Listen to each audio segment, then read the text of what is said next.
Mateus 22, versículo 29, a palavra de Deus diz assim: Respondeu-lhe Jesus: Errais, não conhecendo as Escrituras, nem o poder de Deus. Nosso Pai, que privilégio, Pai, o Senhor nos concede de podermos juntos como igreja abrir as Escrituras nessa liberdade que o Senhor nos dá. Venha tirar dos nossos olhos, ó Pai, as vendas, as escamas, para que então possamos contemplar as belezas do Senhor. Pai, que nessa oportunidade o Teu Espírito Santo operas em nós, o Teu desejo, aquilo que o Senhor deseja para nos exortar, para nos edificar, para restaurar.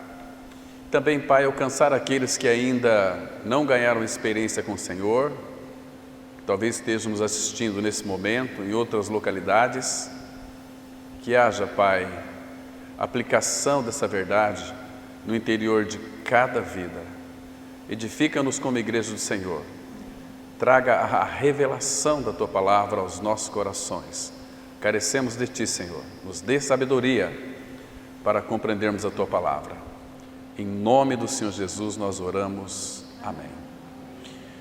Irmãos, sempre vai existir no meio do povo de Deus essa questão da discussão religiosa.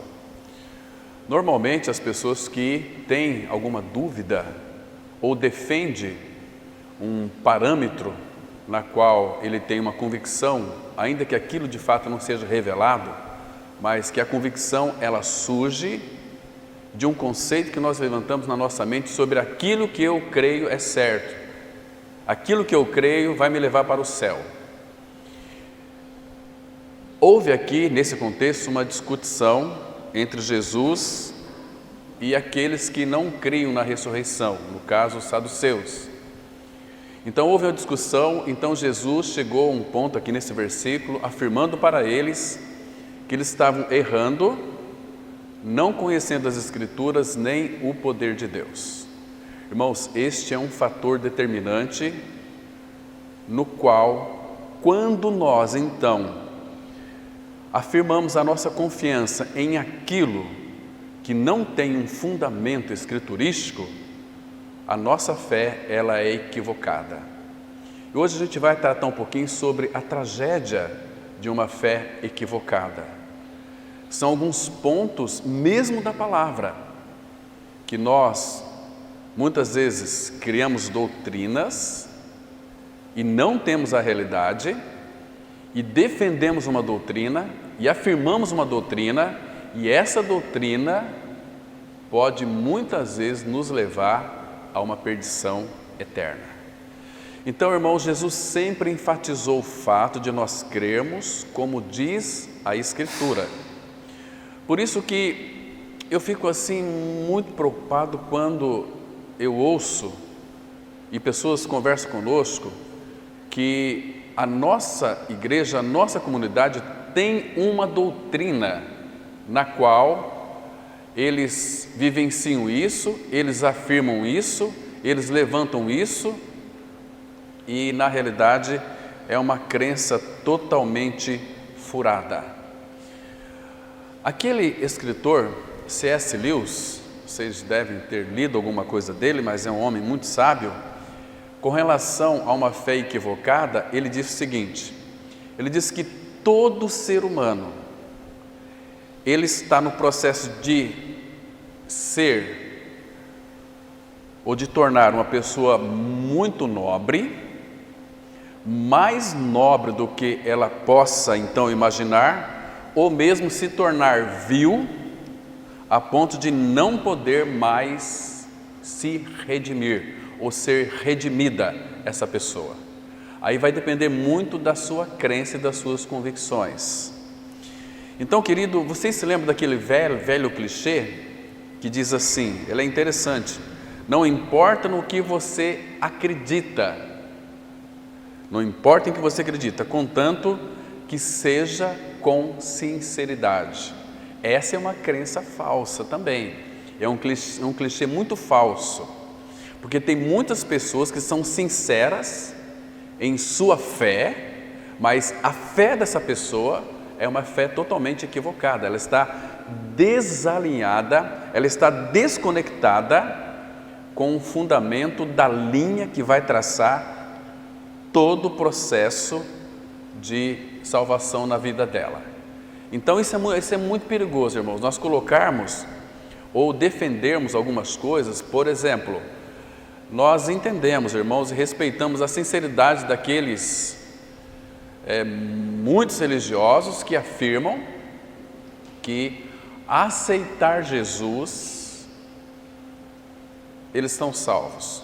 Talvez por um apelo que é feito, elas vão na frente, aceitam Jesus, são batizadas, mas irmãos, nunca nasceram de novo, e dão um cargo para essa pessoa se envolve tanto nisso, que aquilo faz um bem tão maravilhoso para ela, que ela acha que ela está corretamente adequada naquilo que ela está realmente crendo. Aquilo que eu creio está dizendo para mim que é falso? A Bíblia diz que Jesus é o Salvador. A Bíblia diz, quando começa essa irritação em defender algo que é vazio, e quando isso acontece, nós devemos baixar a guarda, não discutir demandas, mas interceder por aquela pessoa. O irmão ali em Londrina, ele disse para mim o seguinte: olha, nós fomos visitar uma família que veio de uma denominação, se encantaram com a palavra, e eles pediram estudos em casa, nós fomos lá estudar com eles a palavra, mas quando nós entramos na centralidade de Cristo e a obra consumada no Calvário, eles pularam lá para trás. Eles começaram a rejeitar, e então esse irmão buscou a orientação do Senhor. Eles se afastaram, falaram: irmão, vamos dar um tempo para os nossos estudos, e eles continuaram frequentando, até que um dia o Espírito Santo de Deus trouxe a revelação naquele coração, e eles puderam então ter seus olhos abertos e crerem em Cristo e a sua cruz. Foram regenerados de fato. Aí depois eles mesmos confessaram que eles estavam equivocados na fé deles. Contei para vocês algum tempo atrás algo que aconteceu lá em Chicago em 1982, quando houve ali uma série de homicídios aleatórios, quando uma pessoa ela inseriu cianeto em umas cápsulas de Tilenol, e que morreram em Chicago 7 pessoas. Aquelas pessoas, elas tinham certeza de que aquele remédio Tilenol iria fazer bem para elas, amenizar a sua dor de cabeça, mas tinha cianeto. Alguém inseriu lá cianeto, mas o rótulo era bonitinho: Tilenol. Tomaram e vieram morrer. Eles nunca imaginaram que aquilo poderia lhe trazer ou levar eles à morte. Muito pelo contrário, iria fazer muito bem para eles, mas estava contaminado. Eu fiquei pensando, analisando, nunca vou esquecer dessa história, que às vezes, irmãos, muitos, eles creem em Jesus, mas, irmãos, a gente percebe dentro da palavra de Deus que muitos dos que creram em Jesus não creram de uma forma adequada. Muitos creram porque viram sinais, e quando nós cremos vendo os sinais, e quando nós vemos para poder crer, não precisa de fé, nós estamos vendo uma constatação. Por isso que aqui vocês se lembram que normalmente não vem pessoas aqui dar testemunhos de curas, de milagres que Deus faz em suas vidas. Não faz, porque isso aqui começa a chamar muita atenção de muita gente. As pessoas começam a vir não interessadas no Senhor, na sua palavra, mas elas querem um milagre na sua vida. E aí elas são induzidas, que Paulo fala, por aqueles homens que induzem ao erro, pela astúcia com que induzem ao erro. E esses que induzem ao erro, muitas vezes, eles são sinceros nas suas crenças, eles têm as Escrituras em suas mãos, eles proclamam a palavra, mas quando uma coisa começa a funcionar, eles começam a dizer o seguinte: olha, o teu milagre vai chegar. Aí vive uma vida nesse sentido. Tanto é, irmãos, que existem muitas denominações, sendo que cada uma delas é especialista em determinado assunto. Uma é especializada em amar, outra é especializada em curas e milagres, outra é especializada em revelações, outras é isso e aquilo. Irmãos, Deus não está preocupado com isso, irmãos. Tantas pessoas que se dizem cristãos, que nós já tivemos o privilégio de conversar e de pregar o evangelho genuíno, muito tempo, de frequentando denominação, dizendo que foram curadas, foram batizadas, exercem uma função dentro da sua denominação, mas que nunca nasceram de novo. São pessoas ativistas, são pessoas que fazem coisas em prol do reino e fazem coisas legítimas, segundo a palavra, mas elas mesmas não têm essa realidade. Então o que elas estão fazendo? Obras malignas. Obras malignas, não entendam que há algo mal para as pessoas. Se você, por exemplo, sentiu o desejo de pegar uma cesta básica, ajudar uma família pobre, você não sendo filho de Deus, aquilo vai ser bom para você, porque você tem na sua mente, a tua própria mente vai criar um conceito como que se você estivesse fazendo algo em prol do reino, como que se você estivesse na sua sinceridade ajudando o próximo, e isso automaticamente você vai sentir muito bem. Quando você faz bem para uma pessoa, você se sente muito bem. Tem um médico amigo meu, mora em Arapongas, ele diz o seguinte: cada cirurgia que eu faço e que a pessoa é restaurada, eu me sinto muito bem, mas isso não significa, ou não me dá para mim, o direito de que eu sou um filho de Deus. Esse irmão é um filho de Deus, então ele faz isso, mas para a glória de Deus, e depende do Senhor. Aí as coisas funcionam. Mas ele se sente bem todas as vezes que faz uma cirurgia e tem sucesso e alcança o objetivo. Se sente muito bem. Assim também a religião, irmãos. Nós estamos vivendo uma época hoje, irmãos, que o povo tem virado as costas para a palavra de Deus. Tem sido guiadas, como Jesus disse. Olha, quando um cego guia outro cego, ambos cairão no barranco, no abismo.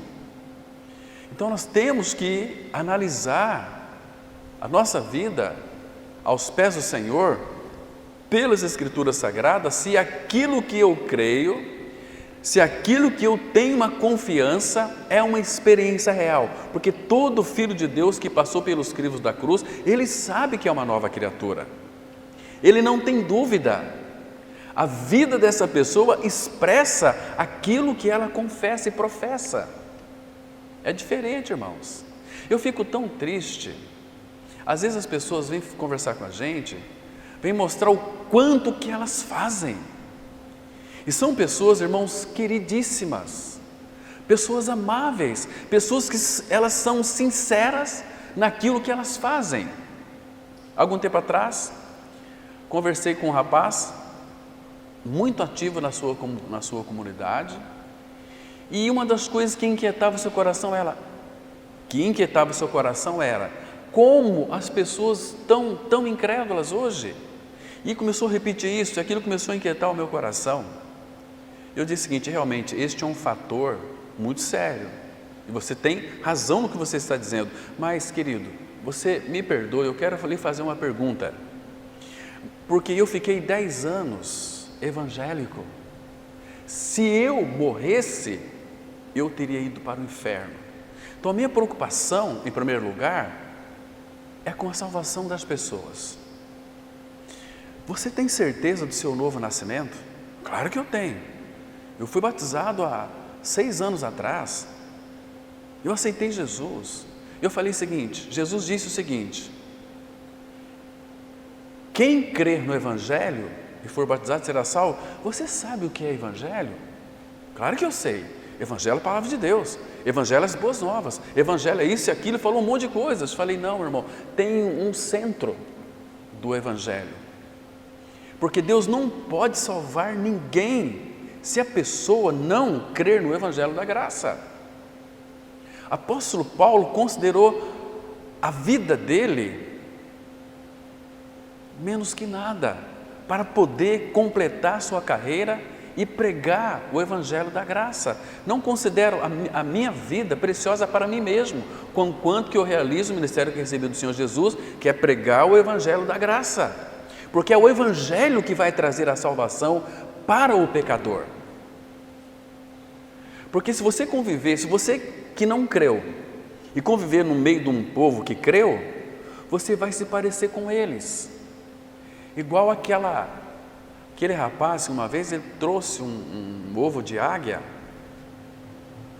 pegou lá perto de uns Alpes, uma montanha, e foi lá e trouxe aquele ovo de águia, e pensou o seguinte: não, esse aqui eu não vou comer, eu vou tentar colocar junto com os ovos da galinha, para ver se a galinha choca.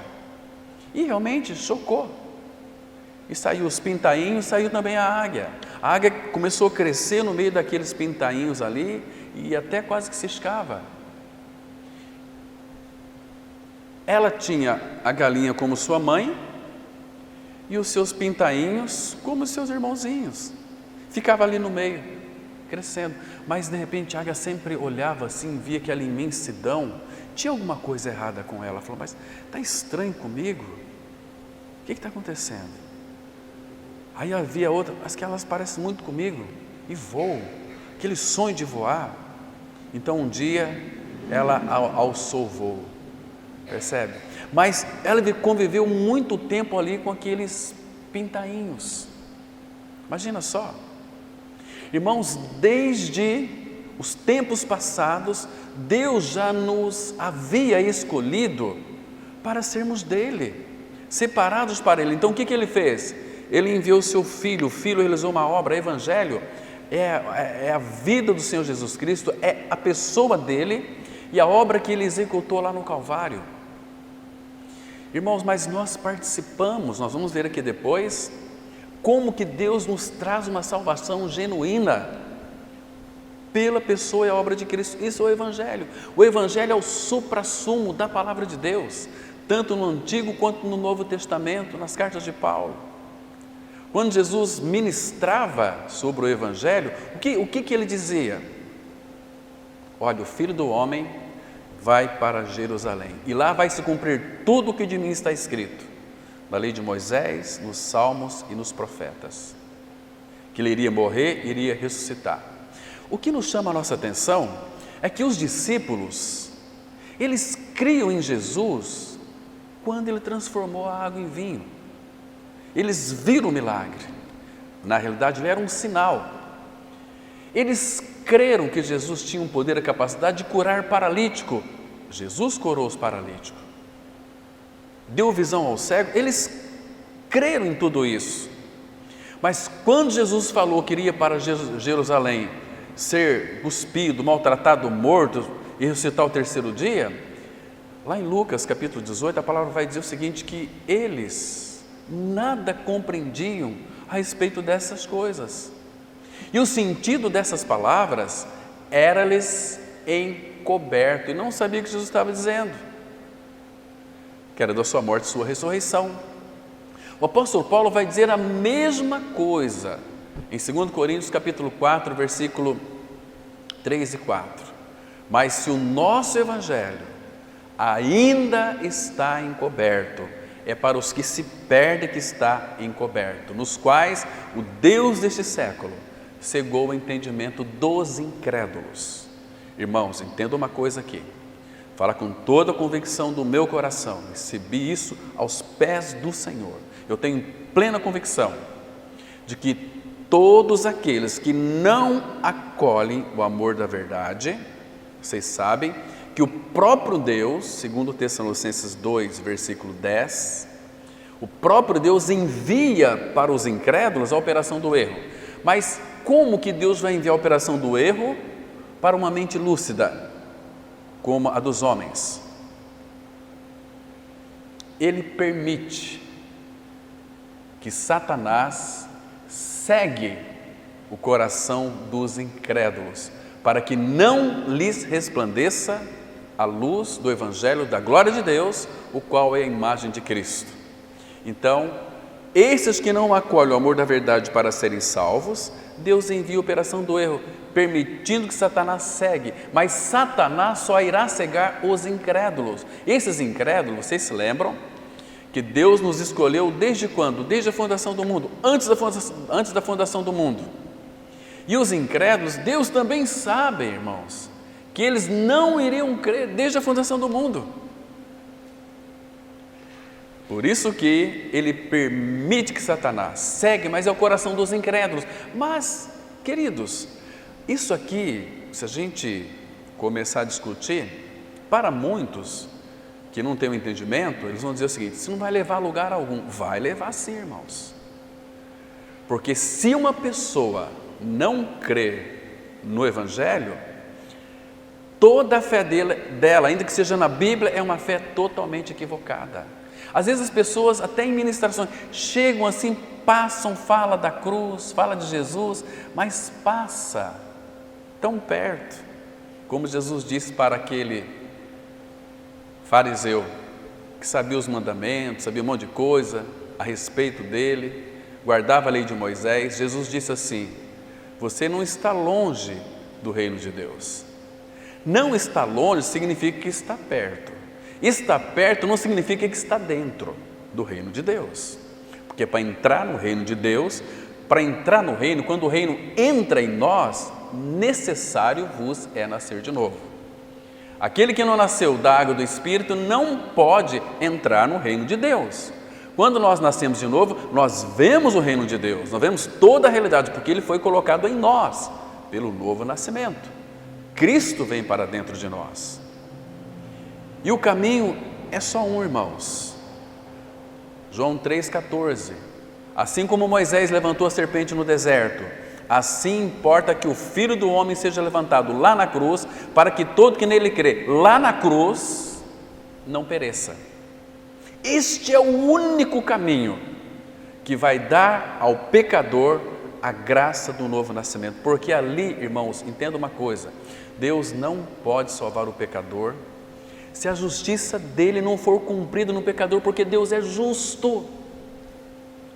Deus enviou o seu Filho justo, que morreu pelos injustos para nos conduzir a Deus, mas Deus, Ele diz que a alma que pecar, essa morrerá.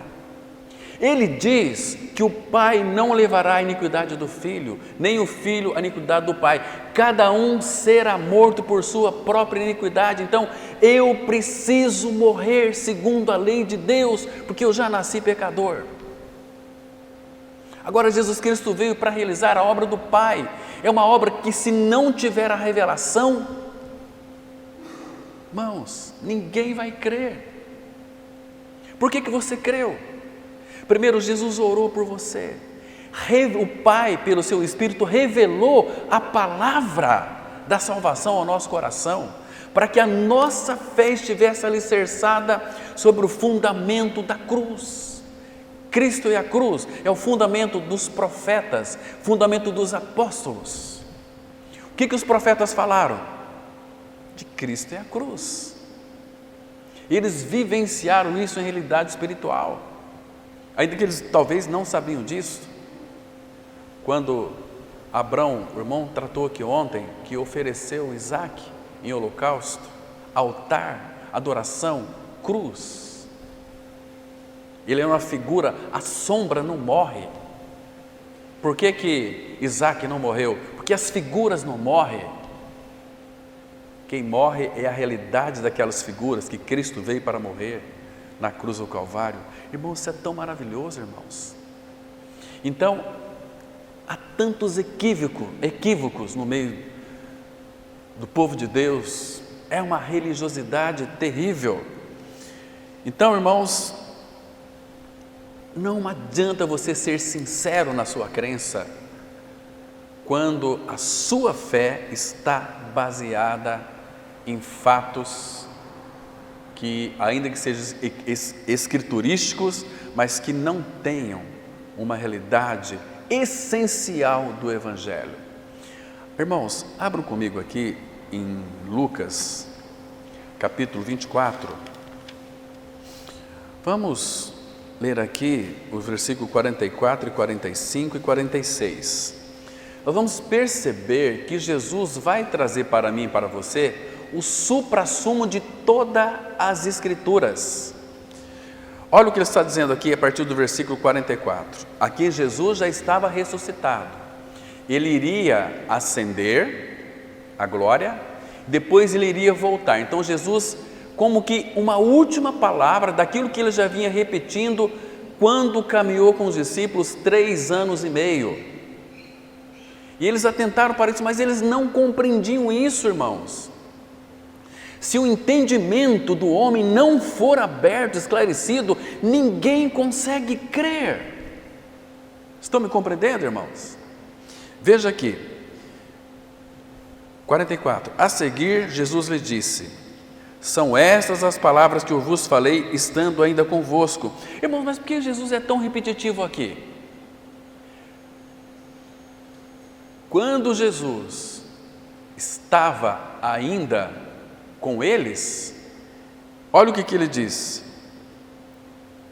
importava se cumprisse tudo o que de mim está escrito na lei de Moisés, nos profetas e nos salmos. Então, todo o Antigo Testamento vai se resumir no que ele vai dizer aqui. Primeiro, o que ele fez? 45. Então, lhes abriu o entendimento para compreenderem as Escrituras. E aqui nós devemos atentar para aquela palavra que Jesus disse em Jeremias 1,12: eu velo sob a minha palavra para a cumpri-la. Deus não vai velar sobre nada mais a não ser daquilo que Ele escreveu. Deus é fiel, é o Deus da verdade, é o Espírito da verdade, a própria verdade é Jesus. Então Ele vela sobre a palavra dele para a cumpri-la. Então, irmãos, pelo amor de Deus, não tire os olhos da palavra e da centralidade da palavra. Tem a palavra de Deus, nós vamos ver aqui muitas histórias maravilhosas, mas a centralidade da palavra é uma só, porque toda a Escritura aponta para aquilo que Cristo é e fez, para que nós não venhamos ter uma fé equivocada. Então, ele abriu o entendimento. Essa palavra abriu o entendimento, ele trouxe um esclarecimento. Ele revelou para eles, para que eles pudessem então compreenderem as Escrituras. E lhes disse: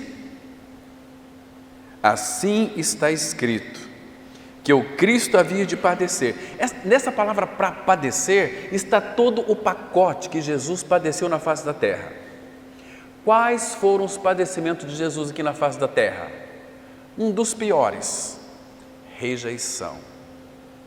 Se você ler Lucas 19, você vai perceber, a partir do verso 40, 41, Jerusalém, Jerusalém, se vocês soubessem o dia da tua visitação, mas isso está oculto aos vossos olhos. Ele padeceu muita rejeição.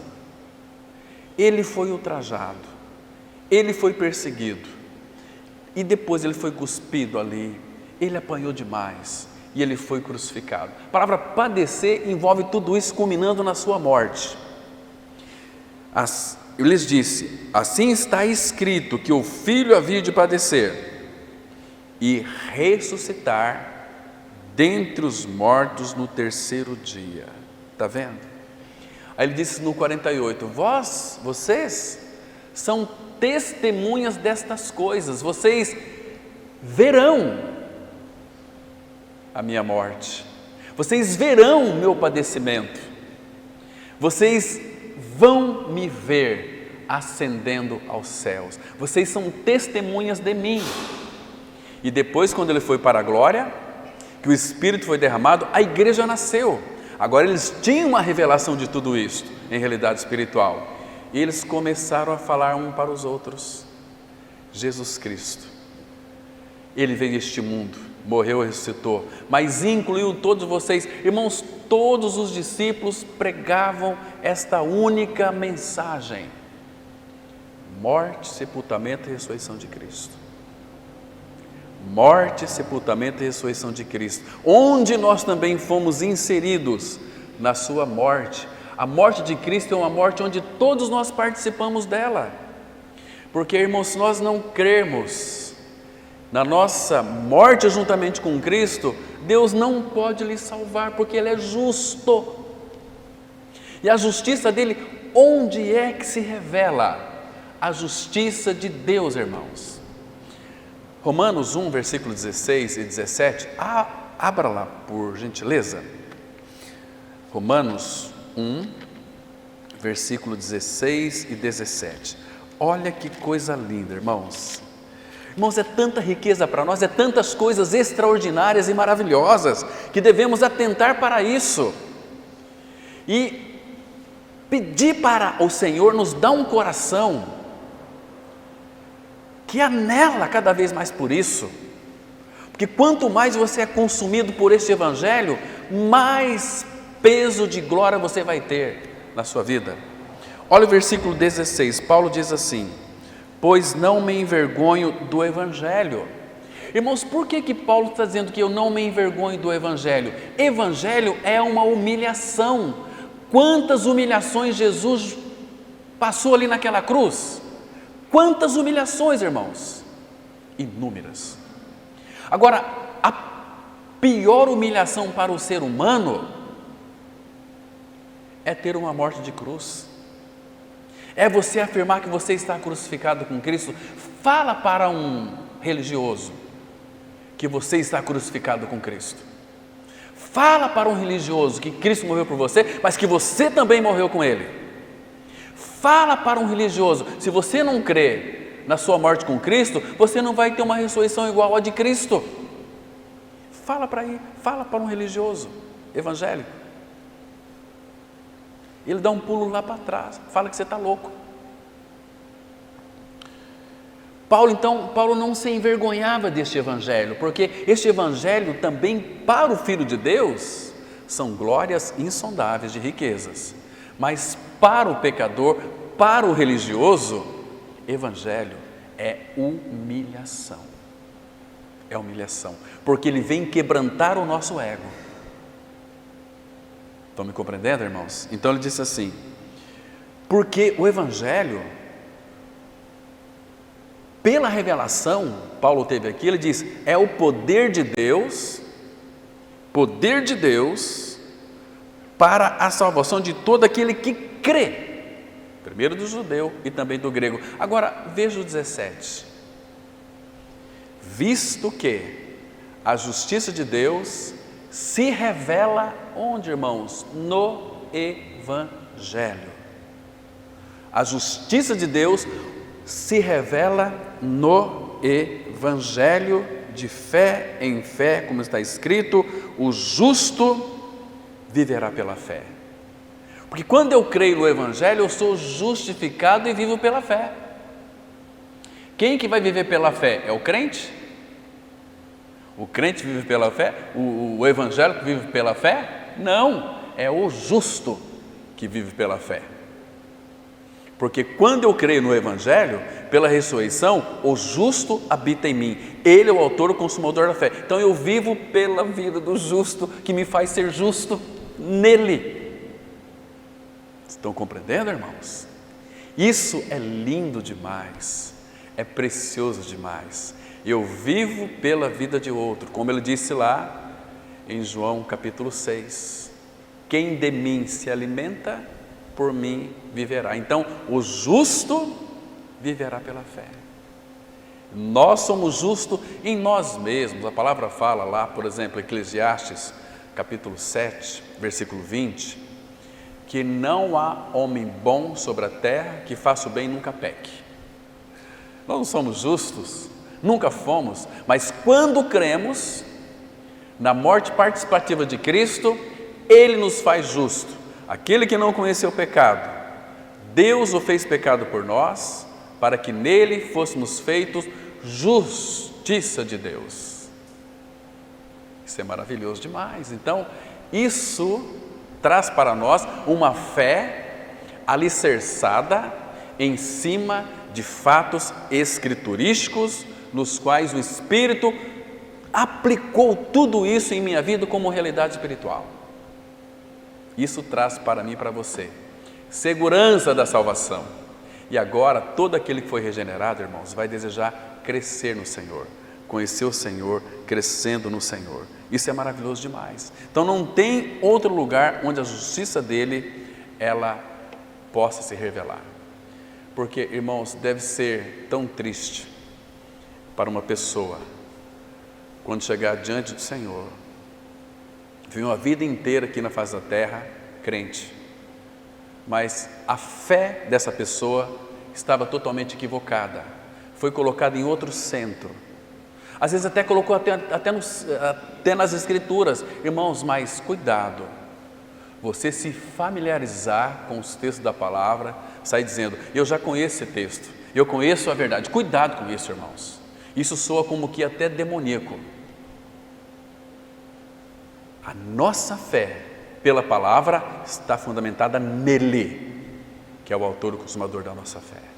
E a nossa fé nele não vai falhar. Às vezes a tua fé na palavra pode falhar, porque talvez você seja incrédulo. Hebreus 3,12 fala, irmãos, cuidado, para que não aconteça em nenhum de vós um perverso coração de incredulidade, que vos afaste do Deus vivo. Tem muita gente amargurada, tem muita gente angustiada, porque se afastaram dele. Não tem prazer, como o irmão disse aqui ontem à noite. Que estudo precioso ontem, né, irmãos? Falou tanto ao meu coração. Que gostoso ouvir a palavra de Deus. Que gostoso, como é gostoso. Que saber também que o irmão tem uma dedicação muito grande, levanta bem cedo, 3:30 da manhã, né, vai orar, vai buscar o Senhor, e é maravilhoso demais. Então nós estamos muito familiarizados também com os nossos pregadores, e não pode ser assim, irmãos. Eu vejo isso quando a gente vai pregar fora, meu Deus, os irmãos não querem que a gente venha embora, quer que fique mais um pouco. Então, nós temos que apreciar os valores que o Senhor tem colocado nessa comunidade. Irmãos, nós não temos pregadores hoje, irmãos, em muitas comunidades. Tem gente morrendo de fome pela palavra, não há quem pregue. Eles estão se alimentando da palavra, nós pregamos, outros irmãos pregam, mas pela internet, pelo YouTube. Mas o desejo deles é se reunir como igreja. Eu tenho recebido, irmãos, tantos e-mails, WhatsApp de pessoas de fora, assim, olha, eu escutei essa palavra chorando, meu coração estava, sabe, como que dilacerado de alegria, sabe, eu fiquei assim totalmente cheio de uma alegria que me tomou conta do meu coração. Imagina se estivesse aqui, eu queria estar aí com vocês. Por que vocês não mandam para cá alguém para pregar, começar um trabalho aqui? Eu falei, nós somos covardes. Nós somos covardes, nós temos medo de sair da nossa caixinha de fósforo, nós ficamos só aqui, na nossa caixinha de fósforo. Aqui é tão gostoso, aqui é tão maravilhoso, ouvirmos dominicalmente a palavra, né? Mas vem para cá, passa aqui um final de semana conosco, vamos pregar a palavra. Então, irmãos, não podemos ter o obstáculo. Eu lembro do Antônio Abuchaim. Quantas vezes ele ia pregar determinado local, depois ele viajava mais 150 quilômetros para visitar uma família lá no Cafundó do Judas. Você sabe o que é o Cafundó do Judas? Ia lá para visitar e passava lá e fortalecia aquela família com a palavra, passava lá 2, 3 dias. Fiquei pensando, o apóstolo Paulo também fazia isso, visitava, acolhia, entende, irmãos? Então, irmãos, evangelho. Agora, irmãos, a gente enfatiza muito essa questão do evangelho, da graça, porque há um perigo muito grande, irmãos, que quando Paulo escreveu para os irmãos, ele advertiu aqueles irmãos para continuar crendo nesse evangelho da graça, e perseverando nele, porque senão a crença pode ser uma crença em vão. Vamos ler aqueles 2 versículos, 1 Coríntios capítulo 15, 1 e 2. Esses 2 versículos, irmãos, ele chama a nossa atenção, é uma exortação preciosa para nós. Olha aqui, presta atenção que ele está direcionando essa palavra para irmãos, e essa é a palavra de Deus. Diz assim, 1 Coríntios 15, versículo 1 e 2, o 3 e 4 ele vai falar daquilo que Cristo é e fez, vai mostrar assim então o que é o Evangelho, mas ele diz assim, 1 Coríntios 15, irmãos, venho lembrar-vos o Evangelho, ou venho fazer uma notificação do Evangelho. Mas Paulo já não pregou para eles já não creram no Evangelho? Sim, mas Paulo aqui, irmãos, ele continua insistindo, irmãos, venho lembrar-vos o Evangelho que vos anunciei, o qual recebestes, e no qual ainda perseverais, perseverante neste Evangelho.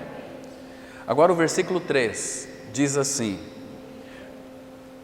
por ele, pelo Evangelho, também sois salvos, se retiverdes a palavra, tal como a vô-la preguei, a menos que tenhais crido em vão. Irmãos, acho que deve ser bem triste quando uma pessoa crê no Evangelho em vão. É possível isso? Crer em vão no Evangelho? Claro que é. Como é possível também receber a graça de Deus em vão. Mas vamos pensar aqui. O que acontece com aquelas pessoas que conhecem o Evangelho e crê no Evangelho em vão? O que significa crer em vão? Crer em qualquer outra coisa. Às vezes, irmãos, crer em vão é quando eu recebo o Evangelho, que palavra foi muito boa, eu digo para outros, né? Não, a palavra foi boa, nossa, aquele pregador pregou muito bem sobre o Evangelho, e essa palavra caiu no meu esquecimento. Então eu criei em vão. Achei interessante, achei legal, porque quando o Evangelho ele é pregado, Satanás fará de tudo para tirar aquilo que foi arrebatado do coração. Então nós temos que orientar também, quando nós pregamos o Evangelho, pedir para os irmãos e as irmãs orarem a respeito daquilo que ouviram. Fala, Senhor, eu sei que foi algo importante, porque você vai estar querendo responder ao Pai aquilo que você ouviu. Então você está misturando com fé aquilo que você ouviu. Jesus é o autor e o consumador da fé. Porque, irmãos, uma das coisas que o Pai considera muito é as intenções do nosso coração. Ouviu, achou legal, interessante? Oh, que culto maravilhoso! Mas você não teve uma intenção de querer aquilo como realidade espiritual. Entende, irmãos? Então, ora a respeito, para que a tua fé seja cada dia mais fundamentada nele. Porque quando nós conhecemos o Evangelho, não respondemos ao Pai o Evangelho, o que vai acontecer, irmãos? Deixa eu mostrar para vocês um exemplo aqui, são muitos, mas tem um que é muito conhecido. 2 Tessalonicenses, capítulo 1, versículo 8 e 9. 2 Tessalonicenses, capítulo 1, dos versículos 8 e 9. Presta atenção. O 7 está dizendo o seguinte: e a vós outros, que sois atribulados juntamente conosco, quando do céu se manifestar o Senhor Jesus, e a vós outros que sois atribulados, alívio juntamente conosco, quando do céu se manifestar o Senhor Jesus, com os anjos do seu poder, em chama de fogo. Presta atenção, irmãos, porque vai ter um dia que vai ser o frigir dos ovos, vai ter um dia da consumação de todas as coisas, vai ter um dia que você vai ser confrontado na sua crença,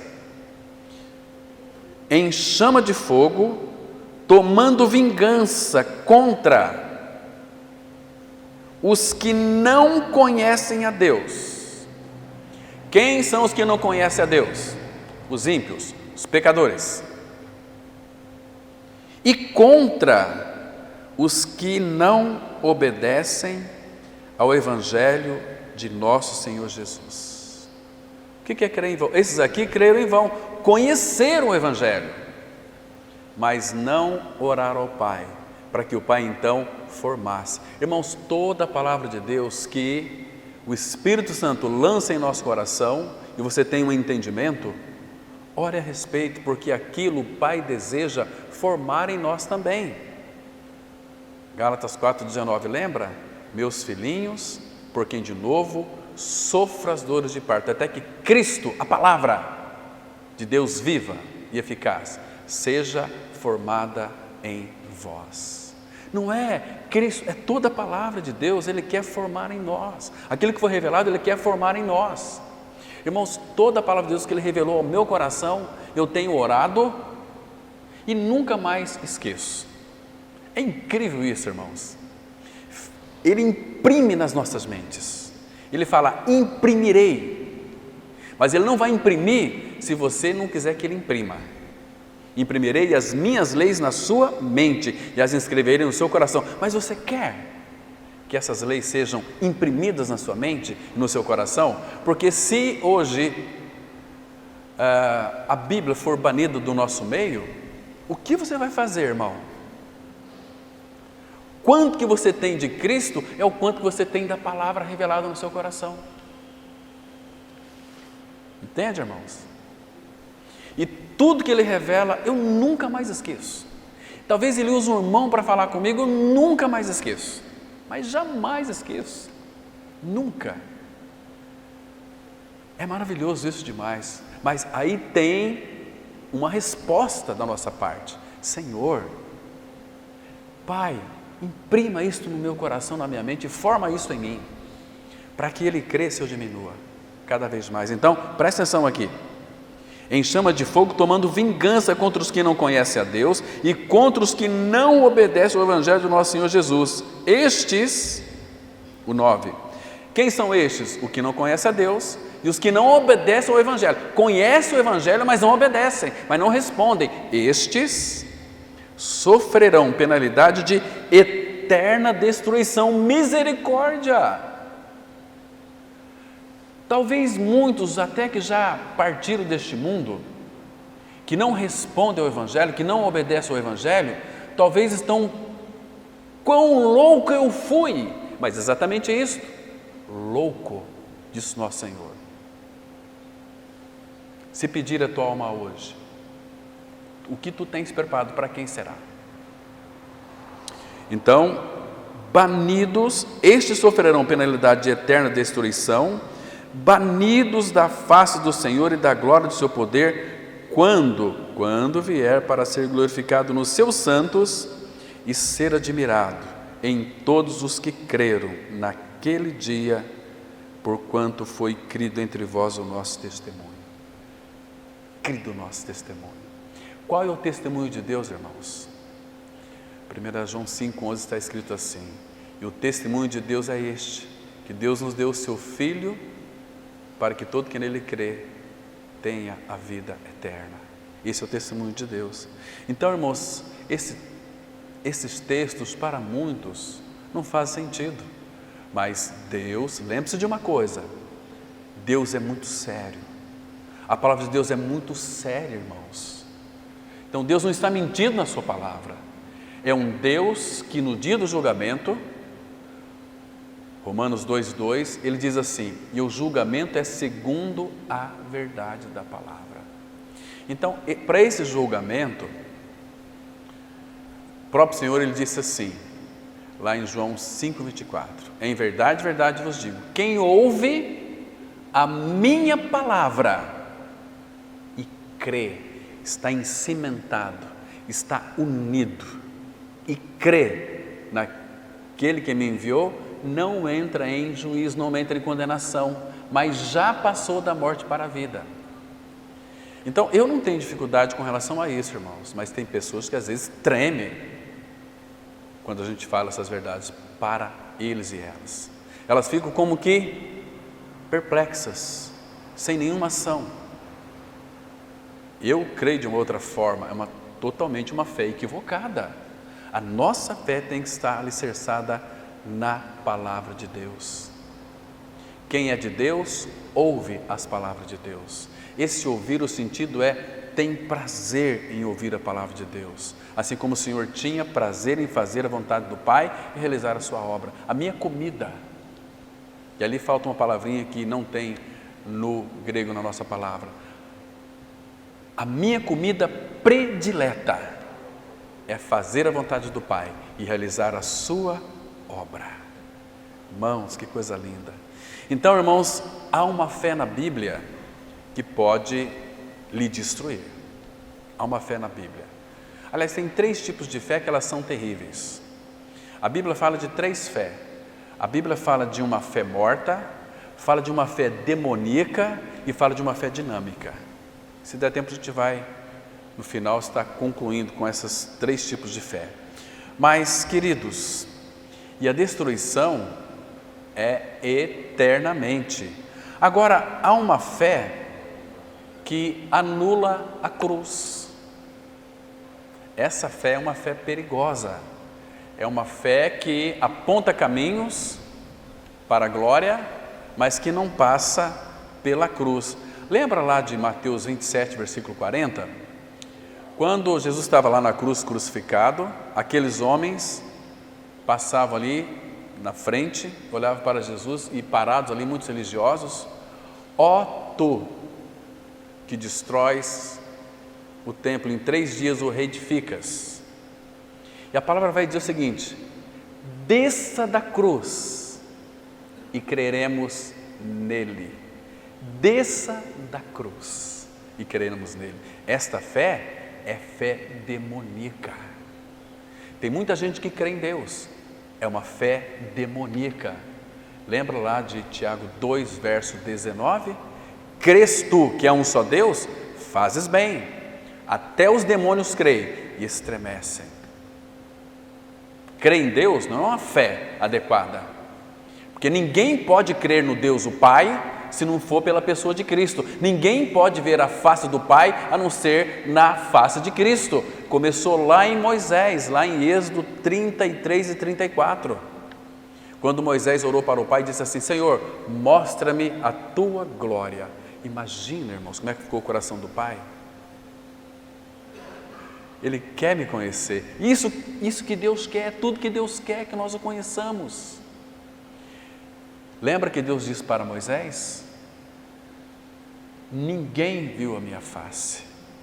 Você não pode ver a minha face.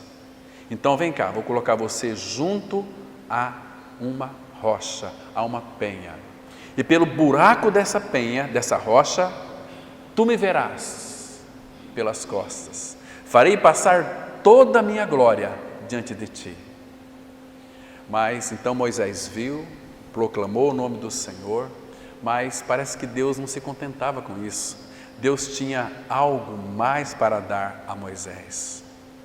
E foi lá no Monte da Transfiguração, quando o Senhor Jesus estava ali, levou 3 discípulos, Pedro, Tiago e João, e eles abriram os olhos. Estava Moisés e Elias falando com ele sobre a sua partida. E ali Moisés contemplou a realidade da glória de Deus na face de Cristo. Aquele brilho de luz, aquele brilho da glória. Queridos, Moisés e Elias, que privilégio foi para este homem, mas que oração ousada que ele fez: Senhor, mostra-me a tua glória. Eu quero ver a tua realidade, a tua presença. Então Moisés, irmãos, ele não tinha outro foco a não ser conhecer o Senhor. E dessas coisas Deus se agrada. Nós queremos agradar a Deus fazendo coisas para Ele. As coisas que temos que fazer para Deus, Ele vai colocar no teu caminho.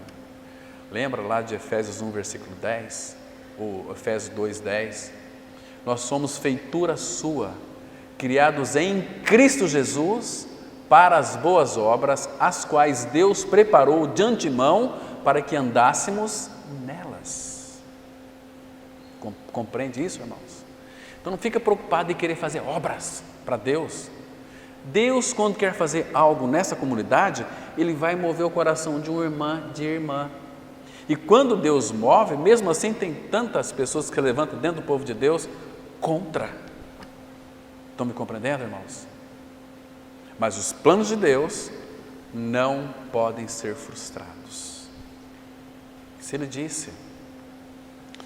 Então, queridos, há uma fé que muitos têm abraçado, que aparentemente tem a tendência de, vamos dizer assim, de considerar as pessoas salvas, sendo que elas nem creem, elas se consideram salvas, mas que nunca creu no Evangelho da Graça. Uma fé equivocada. Fora do Evangelho da Graça, você pode conhecer toda a Bíblia, ler sobre o Evangelho, passar por cima do Evangelho, e fica na ilusão da religião, entende? Aí tem que trazer acessórios, tem que trazer isso, tem que trazer aquilo, que no Evangelho é muito simples. Imagina só, hoje vai ser um culto diferente, então nós vamos reunir aqui os irmãos, né? Fazer algo diferente hoje. Quero ler um texto e orar, e todo mundo vai se abraçar aqui, vai ser a manhã do abraço. Que coisa linda! É uma igreja que ama, é uma igreja que recebe os irmãos, que ama os irmãos. Queridos, isso é uma fé equivocada. Se a vida de Cristo que está em mim não habilita eu a amar meu irmão ou minha irmã, que evangelho que é esse? Eu preciso de... Então, aí é um farisaísmo, você começa a abraçar um ao outro, aí você não, às vezes não ama, mas você é induzido assim, abraça teu irmão, abraça tua irmã, fala que ama ele, fala que ama ela. Ah, irmão, eu te amo. Ah, irmã, hipocrisia da mais fina estirpe. Quem ama, irmãos, quem ama se importa, quem ama cuida, quem ama lava os pés um dos outros, quem ama corrige, quem ama respeita. E nós gostamos de ser corrigidos, irmãos? Abram comigo, por favor, em Provérbios capítulo 27, Provérbios capítulo 27, vamos ler aqui apenas 2 versículos, 27, versículos 5 e 6, olha que 2 versículos preciosíssimos aqui, irmãos. Diz assim a palavra, melhor, eu gosto quando o Espírito Santo coloca essa palavra melhor, então aqui eu sei o que é melhor. Melhor é a repreensão franca do que o amor encoberto. Leais são as feridas feitas pelo que ama, porém os beijos de quem odeia são enganosos. Está vendo aqui? A repreensão franca. Irmãos, quem gosta de ser repreendido, irmão? Ninguém gostamos, irmãos. A repreensão vai mexer em quê em mim? Quando o irmão vem me repreender, a irmã vem me repreender, ela está mexendo em quê na minha vida? No meu ego, no meu, e por isso que a gente fica chateado. Você quer saber se você tem muito de Cristo? É quando alguém lhe repreende e você fala, ó irmão, obrigado, não com hipocrisia, obrigado porque eu estava errado, e eu vou procurar ser uma pessoa melhor, colocar isso diante do Senhor, e vou buscar a ajuda do Senhor, mas muito obrigado pelo instrumento, sem hipocrisia. Agora, irmãos, é cruz, porque às vezes Deus permite isso, porque nós erramos mesmos, então Deus vai vir aqui, Ele vai aparecer, né, numa nuvem e falar, ó filho, por favor, né, você errou feio agora. Não, irmão, Ele vai mandar uma pessoa para falar conosco. Quando alguém vem me repreender, você deve considerar que é por amor ao Senhor que aquela pessoa está te repreendendo e mexendo com o seu ego. Você está todo inflado, inchado, né? E irmão, você sabe com quem que você está falando? Então a irmã mora lá em Torres, Rio Grande do Sul. Algum tempo atrás ela mandou, né, para um pastor uma mensagem sobre o novo nascimento. Para que ela fez isso? Você está achando que eu não sou nascido de novo? eu fiz teologia, eu sou estudante da palavra, e eu oro 3 vezes por dia. Eu não sou como os demais não, irmã. Tá certo? Você está equivocado a meu respeito. Aí ela falou para mim, pastor, se ele tivesse acolhido essa palavra, essa atitude dele já mostrou que ele não tem nada, tem muita teologia na cabeça, mas não tem a realidade espiritual de Cristo no seu coração. E assim são muitos. Jesus já detectou essas pessoas, irmãos. Um exemplo aqui, abra comigo em Lucas capítulo 18. Lucas 18. Veja que uma triste cena aqui. Observa aqui. Lucas 18, versículo 9. Olha o que as Escrituras traz para nós aqui. 18:9.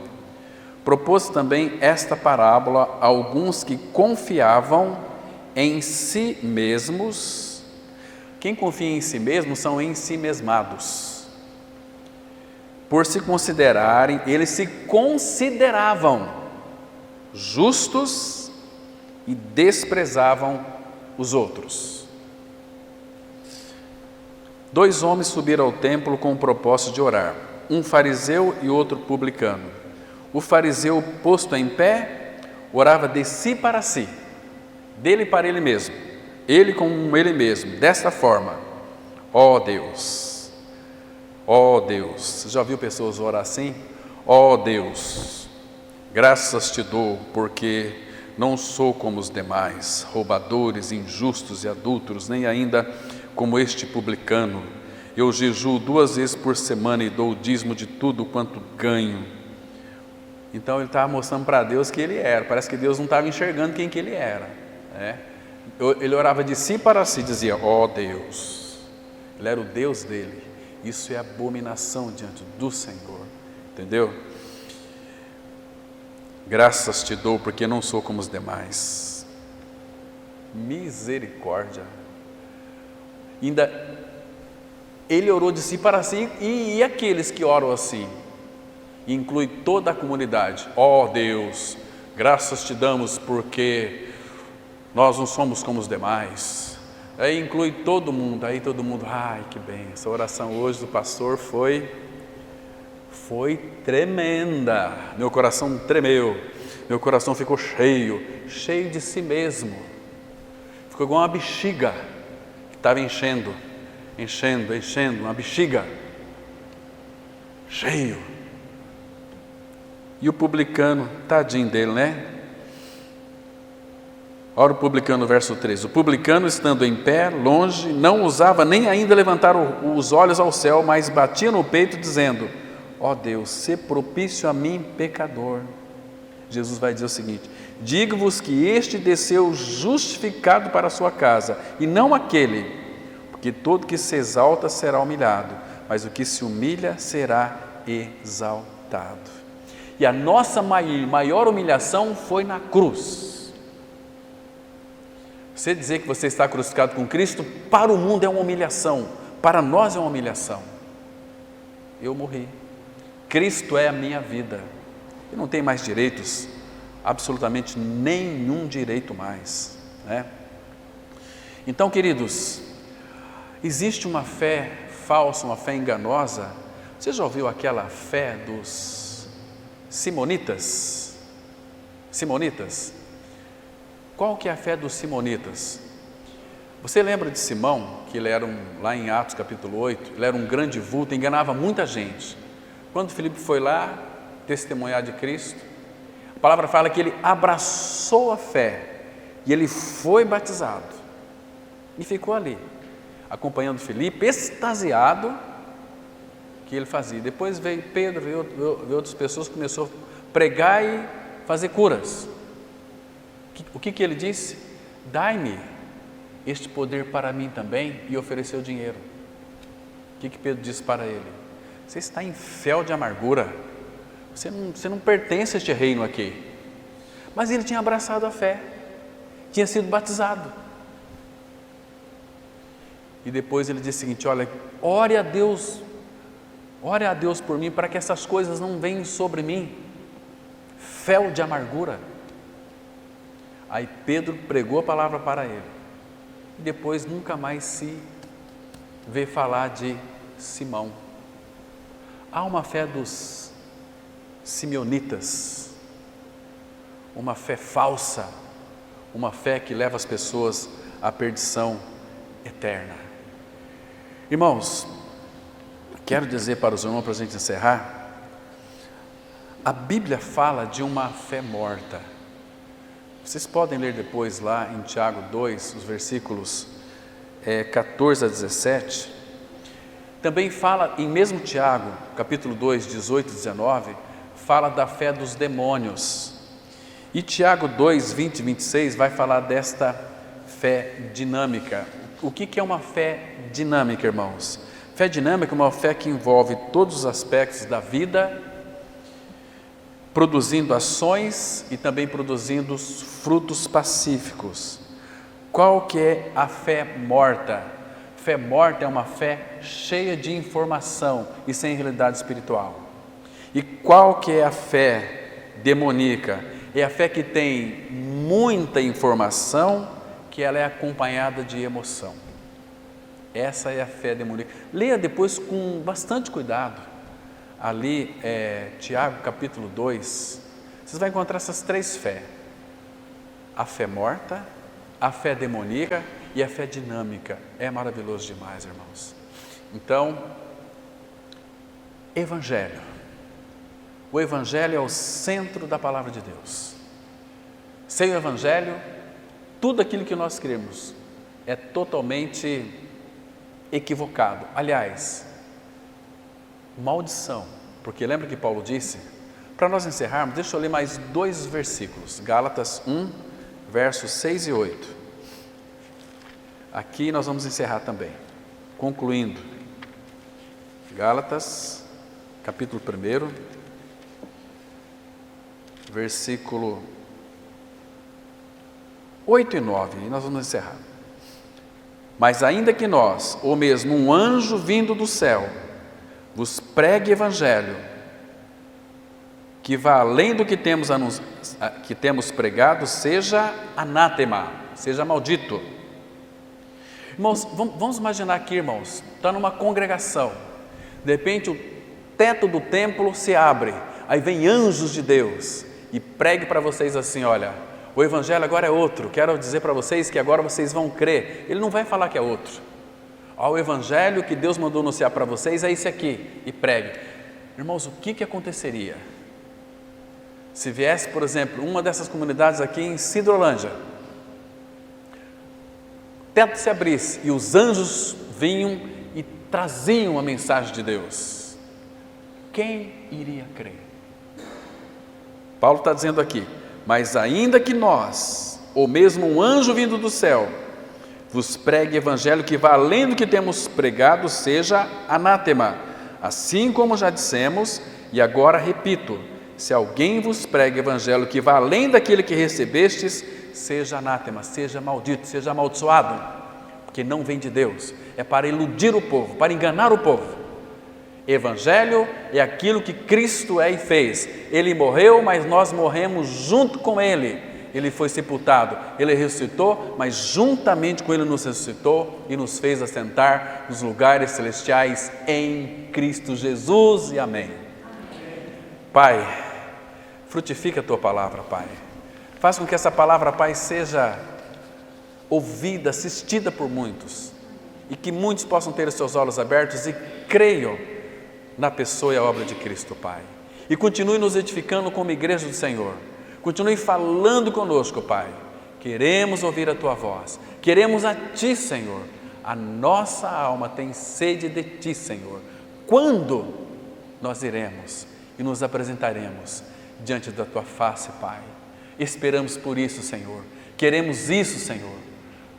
Volta, Senhor, porque a Tua igreja ama o seu noivo, o seu rei, para que todas as coisas sejam consumadas. Não porque este mundo está ruim, está péssimo, não, Pai. Esse mundo está até agradável, mas é porque nós temos saudade de Ti, Senhor. Queremos ver a Tua face, queremos ver a Tua glória, Pai. Em nome de Jesus nós oramos.